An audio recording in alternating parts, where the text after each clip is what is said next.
ভালো কাজের ভালো ফল আর খারাপ কাজের পরিণতি কী হয় সেটা তো আমরা সবাই জানি। আল্লাহ পাক তাদের পরিণতি একটু দেরিতে হলেও সেটা দেয়।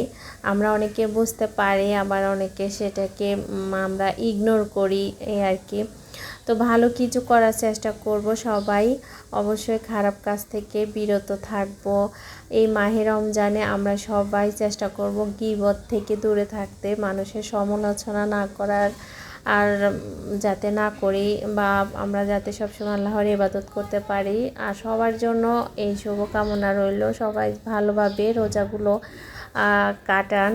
আজকে প্রথম রোজা, সবার জন্য আমার পক্ষ থেকে অনেক দোয়া, রমজানের শুভেচ্ছা জানিয়ে আমি আমার আজকের ব্লগটি শুরু করেছি। আসসালামু আলাইকুম, কেমন আছেন সবাই? আশা করি সবাই অনেক অনেক ভালো আছেন।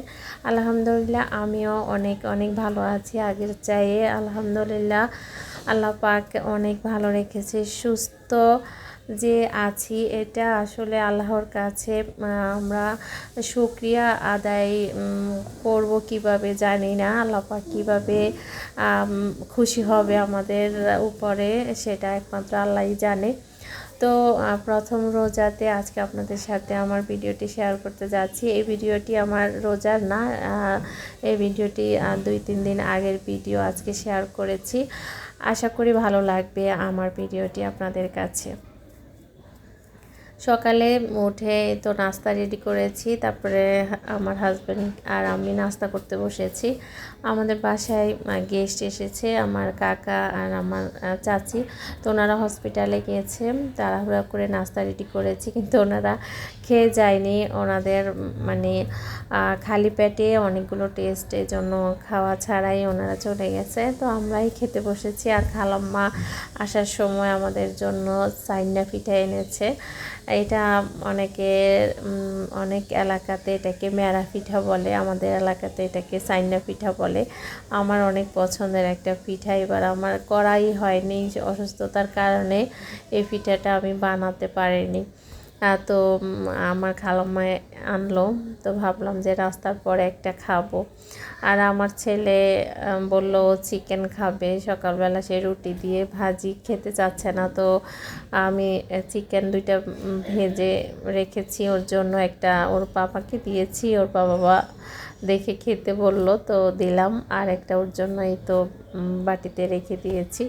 তো আমার নাস্তা প্রায় শেষের দিকে, আমার অনেক খাবারে এখন আপাতত নিষেধ আছে। জানি না রোজাটা কিভাবে কাটাবো, আমার তো ভাজা পোড়া নিষেধ, তারপরেও খাবো। আল্লাহ পাক ভালো কিছুই রেখেছে, আশা করি খারাপ কিছু হবে না। দোয়া করবেন আল্লাহ যাতে সুস্থভাবে রোজা গুলো কাটাতে পারি। আসলে রোজার এই তো এখন শুরু হয়েছে রহমতের 10 দিন। আমাদের উপরে আল্লাহ পাক যাতে রহমত বর্ষণ করে, আমরা যাতে ভালো কিছু করতে পারি। এই রোজা এসেছে, আমরা অনেক আশায় থাকি কবে এই রোজার মাসটা আসবে। রোজার মাস হচ্ছে বরকতের মাস, তারপরে রোজার মাস হচ্ছে আনন্দের একটা মাস। আমরা মানে 1 বছর অপেক্ষা করি এই মাসের জন্য, আলহামদুলিল্লাহ সেই মাসটা আবারও আমরা পেলাম। এটা আসলে অনেক ভাগ্যের ব্যাপার। অনেকেই গত রোজাতে ছিল, কিন্তু এই রোজাতে আল্লাহ পাক তাদেরকে নিয়ে গেছে। তো ওনাদের জন্য দোয়া থাকলো, ওনারা যাতে পরকালে ভালো থাকতে পারে, ওনারা যাতে বেহেশত পায়, সেই দোয়াই করি। আমার ভিডিওটি আপনাদের কাছে কেমন লাগে জানি না, যদি ভালো লেগে থাকে তাহলে প্লিজ একটা লাইক দিবেন। আমার চ্যানেলটি একদমই খারাপ অবস্থাতে আছে, জানি না ভালো কিছু করতে পারবো কি না, তারপরও চেষ্টা করি, যদি হয় হবে, না হলে আর করার কিছু নেই। সকালের নাস্তা করার পরে আমি আমার ঘরের অনেক কাজই করেছি, রোজা উপলক্ষে তেমন কিছু করা হয়নি। তো অফ ক্যামেরায় অনেক কাজ করলাম। তারপরে এই তো রান্না করতে আসলাম। আজকে লাউ দিয়ে মাছের মাথা রান্না করব, তো সেটাই রান্না করে নিচ্ছি। এইসব খাবার আসলে সবাই রান্না করতে পারে, এগুলো আর রেসিপি আকারে দেখানোর কিছুই নেই। আমরা যেহেতু ব্লগ করে থাকি, আমাদের সব কিছু একটু একটু আপনাদের সাথে শেয়ার করতে হয়, তো সেগুলোই শেয়ার করতেছি।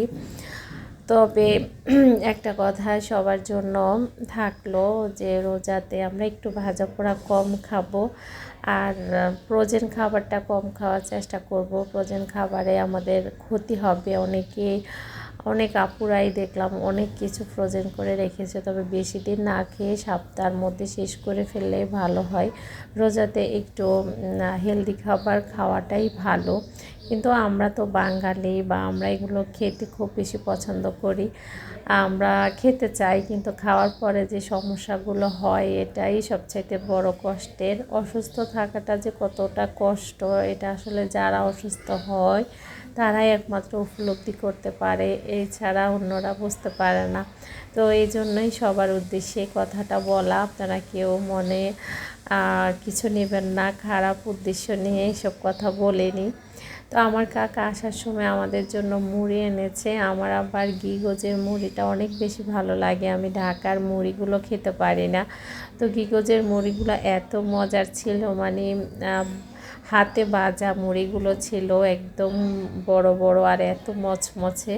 তো আমি একটু মাখিয়ে খাবো, আর আয়ানেরও একটু ঠান্ডা লেগেছে, ভাবলাম যে একটু সরিষার তেল আর একটু পেঁয়াজ দিয়ে যদি মাখিয়ে নিই তাহলে খেলে সর্দি ঠান্ডার জন্য অনেক ভালো উপকার হয়। তো আমি সেটাই এখন করে নিচ্ছি।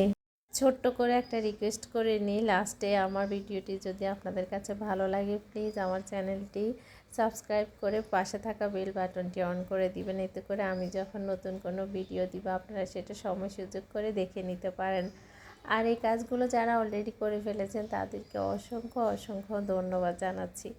তো এই তো আমি মুড়ি মাখিয়ে এগুলো আমি আমার আম্মা আমরা খাবো ইনশাআল্লাহ। ভোর রাত্রে ঠিকঠাক মতো উঠতে পেরেছি, কিন্তু একটু এলোমেলো লাগছে, প্রথম দিন তো উঠে নামাজ পড়তে হয়েছে। তাহাজ্জুদের নামাজটা ভোর রাত্রে পড়েছি, তারপরে তরকারি গরম টরম করেছি। বাসায় আবার যেহেতু মেহমান আছে, 2 জন হলে তো সমস্যা নেই, গেস্ট আছে, এই জন্য টেবিলে খাবার টাবার দিতে দিতে আমি আর ভিডিও করতে পারিনি। তো এই তো নামাজ শেষ করে, ফজরের নামাজ শেষ করে এখন ঘুমাতে যাব। তো আজকে এই পর্যন্ত, সবাই ভালো থাকবেন, আল্লাহ হাফেজ।